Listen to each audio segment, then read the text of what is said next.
Hello everyone, welcome to EVS achievers. আগের দিন আমরা বায়ো অ্যাকুমুলেশন, বায়োম্যাগনিফিকেশন ও পপসের ব্যাপারে জেনেছি।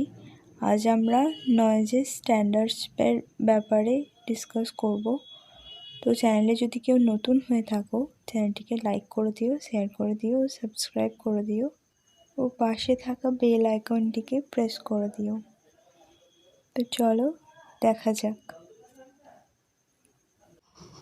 আজ আমরা নয়েজ পলিউশনের যে লিমিট আছে সেই ব্যাপারে ডিসকাস করব। তো এখানে নয়েজের চারটে ক্যাটাগরি যে এরিয়া আছে সেই এরিয়া অনুসারে ইন্ডাস্ট্রিয়াল, কমার্শিয়াল, রেসিডেন্সিয়াল আর সাইলেন্স জোনে চারটে ভাগে ভাগ করা হয়েছে।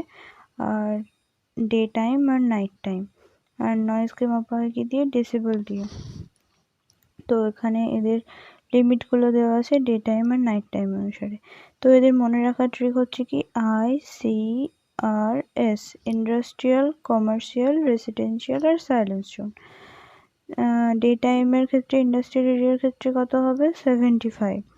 তো 75, দেন 65, 10 কমলো, দেন আবার 10 কমলো, 55, দেন 5 কমলো, 50।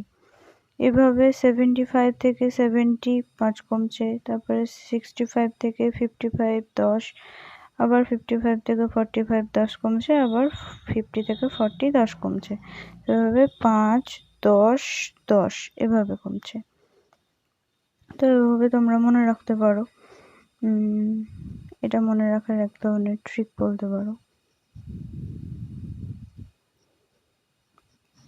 তো ভিডিওটা যদি ভালো লেগে থাকে তাহলে লাইক করবে, শেয়ার করবে বন্ধুদের সাথে।